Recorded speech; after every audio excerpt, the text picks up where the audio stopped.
Hello my friends, we have some of the breaking news coming from Lyman direction. This is the actual map shared by Michael Sensory Analysis, and also Russians are confirming the situation.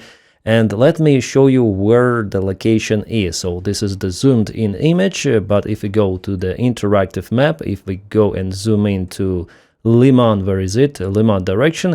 So here we go. This is the Ukrainian territorial gains for the last couple of days. So Ukraine has expanded the safety zone near Kharkivka and went on attacks, yes, towards Zelena Dolina, towards also Shandrigolove, and all of those villages along this road, which were previously occupied by Russians, and I would say that Ukraine even has the chance to jam Russian forces here. And once again, let's go back to those vectors. Yes, Ukraine has some of the losses during the attack, but tank was not hit. It was MRAP, local one. But Ukraine at the same time was effective, and the attacks continued. Three of the attack vectors here. I think that Ukraine tries to cut control over this road that goes from Nova towards Kolodesy, and by doing so, Ukraine may cut entire Russian group in Lyman direction, in northwestern part of Lyman. Yeah, the situation here is unveiling very fast. So this is Lyman city itself. Before Ukraine went on attack towards Yampol, it helped Ukraine to provide some of the supplies towards Ozerna and to Lyman group itself. And now there is a new counterattack vector. Well, Ukraine provides supplies from Yarova towards Lyman as well, but it's a very narrow choke point between the river and Russian positions. So Ukraine tries to really get rid of all of the Russian troops here. Wow, this is something outstanding. And the main reason why Ukraine went on this attack is because the main supply lines were cut by Russian bombs, so this road is no-go for Lyman supplies. The only variant to supply Lyman is from Yarova or from Ozerna. So to keep Lyman, Ukraine needs to counterattack on the flanks now, and because Russian supplies are being hit, Ukraine is using the current situation in its favor, I would say very successfully. Outstanding news, really. And Russia lost initiative in Lyman. I was surprised actually, because they almost cut entirely Ukrainian supplies here, but no, their supplies behind the front lines were cut at first. Ukraine was implementing those drone technologies with such a speed that Russians were unable to chase those with their usual attacks. Yeah, infantry operations as well. For them it was just few kilometers to cut supplies for Ukrainian army in Lyman, but Ukraine held the positions for a very long time, several months, and it developed its drone infrastructure, massively produced those middle-range drones, and for Russia now it's very difficult to perform any sort of the tasks in Lyman. They're basically losing it. The only direction where Russia is partially successful is in Konstantinivka, and also the attack with one single vector in Gulay-Pole direction, but even there Ukraine holds them. So initially it was like that, and this is the current situation. Ukraine performs multiple of the strikes. This is fantastic, and let's check out the Russian maps. My friends, just a short reminder as usual, please don't forget to press your like to this video just right now while you're watching it, and also subscribe for the channel. It is very important, and if you have the opportunity, you may also support me on Patreon. The link for it is in the video description right below, or on membership of YouTube channel by pressing button join. My friends, you're awesome, you're outstanding. Thank you so much for your kind support, and let's continue with the video. And the Russians basically confirmed the similar kind of the situation. You see, this is the Ukrainian attack, and they draw it from Kharkivka, multiple of the attack vectors, also three, Ridka-Dub and Zelena Dolina. This is the idea for Ukraine to cut entire Russian group in this place. And at the same time, Russians are saying that they're entering Lyman city, but there is no evidence of that. They even do not publish those themselves. Usually they put some of the image with the confirmation, some sort of the Russian flag here, but there is no proof that Russians went to Lyman. No any groups were spotted. However, there is the proof that Ukraine went on this attack, or counterattack you may call it. And as you might see, there is the river, so Ukraine will not penetrate it. Ukraine will jam Russian soldiers across the river, so yeah, supplies will be cut completely. A little bit unexpected attack as for me. I thought that Ukraine will go on attack from Dubrovo to cut this Russian hump, but no, it was the northern direction, and probably Russians didn't expect that move as well. So indeed, the front lines, they're boiling, and the Konstantinivka direction, you see that Russia expanded the territorial gains here within the city already, and they're been mostly stopped by Ukrainian drones, but you see the intensity of the attack. So Russia is using its drones as well to hurt Ukrainian locations, and a little bit further away from Konstantinivka itself, the locations of the Ukrainian drone operators. But Ukraine also hit them back, and further away behind the front lines you see lots of the truck symbols. So I want to tell you guys about the supplies, middle strikes, and how Ukraine manages to kick out Russian logistics. So at least the partial tactical success of the Ukrainian army in Lyman is due to the strikes all across those main roads in Luhansk Oblast. The 3rd Army Corps even published the video of how they reached the border with the Russian Federation with a middle-range drone. And those drones, they're a little bit different. They're not FP2, FP1. They're way cheaper, I mean, those Hornets. So they could be produced massively and also target Russian trucks massively. And there is this road, M4, which goes through the Russian territories. Yeah, Voronezh, it's also like in a red zone here. But anyways, it is very close to Ukraine. And it seems like Ukraine may reach this road, and it is the main supply line for entire Russian army in Ukraine. You see, M4 highway goes to Voronezh, Moscow, so all of the supplies are being sent through M4. They all go to Rostov-on-Don, then from Rostov-on-Don to Mariupol, or they go to Luhansk via the same road. And there is no like the nearby alternate is this road, E119, but it's further away to Volgograd than coming back through the road E40. And the quality of the road is not that great as M4, so it's unsustainable for the Russian army logistics. The shoulder will become even longer, and it will take more resources, more time to deploy forces, to supply provisions to the Russian armed forces. So it is no go. Russia should secure M4, but how to do it, no one knows. So I may compare M4 with a tree, and there are several branches going. So to Mariupol and Crimea, to Horlivka and Donetsk, to Luhansk and Lysychansk. All of those branches go to supply a Russian army, and there are smaller branches and tiny little leaves. So the trucks go, they deliver, for example, here to Starobilsk, and from Starobilsk, supplies are being delivered by Bukhanka vans or maybe by Russian motorcycles, something like that. So the idea for Ukraine is to cut this tree. For now, Ukraine is very effective with branches, and especially here in the south, in Donetsk Oblast as well. But here is the main route of the Russian supplies. M4 road, if Ukraine is very effective there, it would be a disaster for the Russian army, and Ukraine may take initiative fully on the front lines in this case. As Ukraine, for example, does in Crimea, so the Chongar bridge is damaged, it is not in use any longer, and this shorter shoulder for the Russian supplies is not working. So Russians have to go through Armyansk, closer to the front lines, very, very close, and it makes their supplies even more vulnerable for Ukrainian drones here. Even usual Ukrainian FPVs may hurt them. Yeah, Jake Bro calls it a Yevgeny Prigozhin Memorial Highway. Yeah, Prigozhin took the same road from Rostov-on-Don to Moscow. It was an interesting time back in 2023, but we know how it ended. Hopefully one day next Prigozhin arises in Russia, and he could be way more effective than the previous one.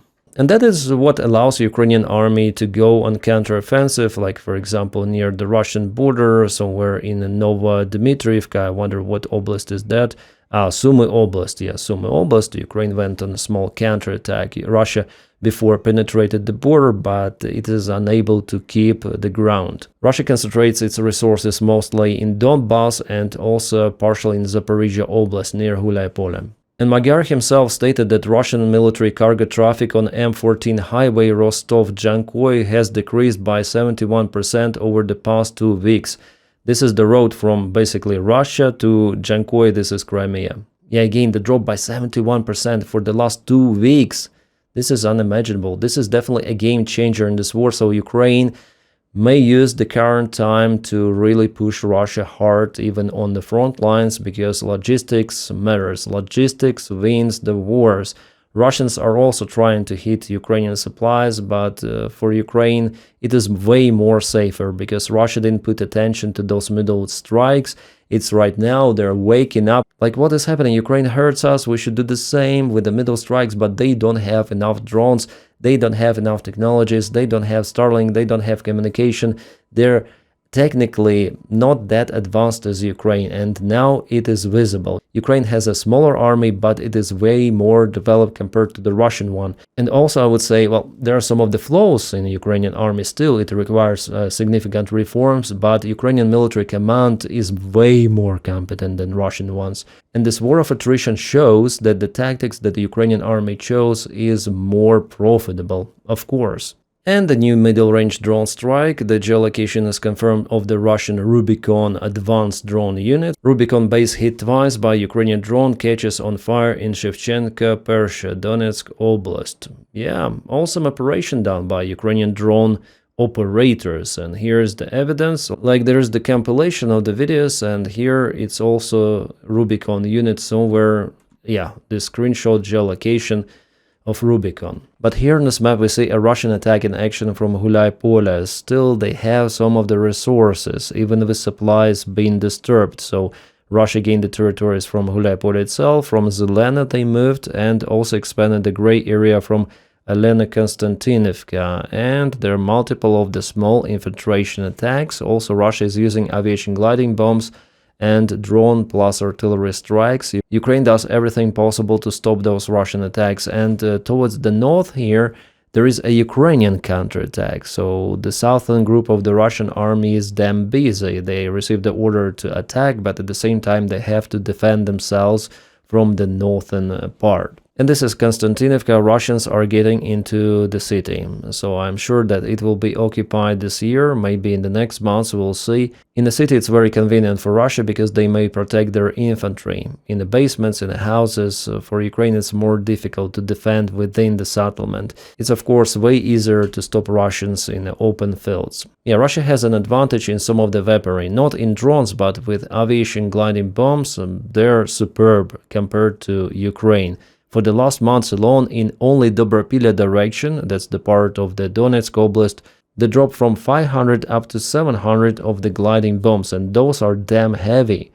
So Ukraine needs to come out with some solution, and maybe Gripens could help with the Meteor missiles, air-to-air missiles, and in combination with Sub-340 surveillance aircraft, they might cancel Russian aviation, which operates from the further away, drops the bombs and flies, but Meteor may reach those Russian airplanes. But let's not forget about Ukrainian long-range strikes. This is Novokubishevsk refinery, one of the biggest ones in Russia, and still it is under the constant Ukrainian strikes. This is Samara region of Russia. You see a huge fire is coming up.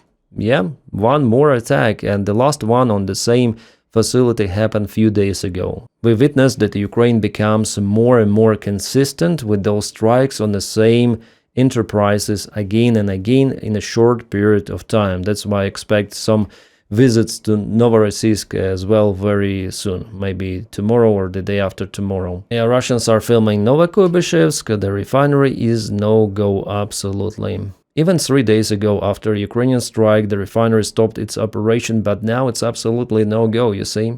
Yeah, huge fire in 3 of the places, and the fire continues. And this is the other region of the Russian Federation. It's called Cheboksary. You see that the net protection doesn't help. This is Veneer Progress, a big Russian factory used to develop some of the special components for the Russian military spare parts, which they use on their vehicles, like mostly electronics, stuff like that. And now it's on fire there. Yeah, it was visited not by the drones, by the way, but by missiles. I wonder what kind of the missiles were launched there. Could it be Flamingo? Well, the kaboom is really serious. And Putin is concerned about his safety. You see, this is the parking spot for the Russian trucks near Valdai, residence of Vladimir Putin. There is the net over the parking, because they're afraid of the spider web operation, where drones took off from the trucks and went to bomb some of the airfields of the Russian Federation. Now they put the tents over the trucks. They say it's for protection of the trucks, but no. This is just to avoid the spider web operation 2.0. Oh yeah, we have some of the confirmation, a hint that Flamingo after all was used today by Ukraine to hit Russian Veneer Progress facility enterprise in Cheboksary, the one I mentioned to you that was producing components for the Russian army. And yes, I touched the topic in my last video, so I have to tell about it in this one. United States has launched the strikes against Iran beginning at 5 p.m. Eastern Time on Tuesday in response to Iran's downing a United States helicopter. So Donald Trump published in his message on Truth Social that if needed, we will respond, and they responded, and it's a mess. It's a huge mess. RGC says that in response to enemy's malicious move, the combatants of the RGC Navy attacked the 5th Naval Fleet of the Bahrain with drones, so American Army is under attack, American military base in Bahrain. Also, the strikes were launched on Kuwait. Explosions over Kuwait, probably the air defense in operation. The General Staff of the Kuwaiti Armed Forces announces that the air defense systems are currently intercepting hostile aerial targets, including drones and ballistic missiles launched by Iran. So it's the hot stage of the war, and Donald Trump just a few days ago was sure that, okay, we're gonna sign the deal, it's gonna be peace on Monday, Tuesday, Wednesday. Well, Wednesday, I guess, is today, European time, it's Wednesday, yeah. And is there any chance for the peace? You see what is happening. It's a complete mess. At the same time, 2 days ago, Donald Trump told Netanyahu not to strike, not to respond to missiles attack, but he responded himself on attack of an American helicopter, which was sent to Hormuz Strait probably for absolutely no reason, so it was shot down. Luckily, crew survived and mentioned you in the previous video. And moreover, United States of America appears to be sending money to Iran, $3 billion. The information was leaked yesterday. Khan Israel news citing an Iranian-linked news network reports that $3 billion was transferred from Abu Dhabi to Tehran aboard a private Boeing 737. According to the report, Iran agreed to halt direct attacks on Israel after receiving United States message delivered through Qatar that Israel would refrain from the further strikes in Lebanon. The funds were reportedly flown to Tehran by a royal jet, which was traveling from Abu Dhabi. Yeah, it was a real flight from Abu Dhabi to Tehran. For what reason? At this stage, the flight itself was genuine. It happened during Iran's airspace closure, and the presence of a UAE delegation in Tehran has been reported by multiple sources. At the same time, there is no independent confirmation that $3 billion was transferred or such an arrangement was reached. The $3 billion claim should be threatened as unverified. Well, yes, okay, it's unverified, but multiple of their sources report about it. Not just Khan Israeli news, but from multiple of the media. Well, maybe they report this news, but anyways, strange things are happening. And even if those news are somehow hoax about those $3 billion for Iran, still United States before had lifted the restrictions and sanctions on Iranian oil. By the time they're at war with Iran. So what the hell is happening? I don't understand it. Well, what I think that Donald Trump is looking for the solution to exit this mess, but he is unable to find it yet, and the deal with Iran, it's not possible because Iran doesn't want to give up enriched uranium, but it remains the main demand from the White House administration for Iran. So now they're focused on enriched uranium, both of the sides, but it seems like this question is unresolvable. Well guys, that's all what I want to say in this video in particular, and please support my job on Patreon. The link for it is in the video description right below, or follow me on membership of the YouTube channel by pressing button join. My friends, thank you. Without your support, my job wouldn't be possible. You're awesome. And also don't forget to press your like to this video and subscribe for the channel. It is very important. I wish you all a peaceful sky wherever you are, and have a great time.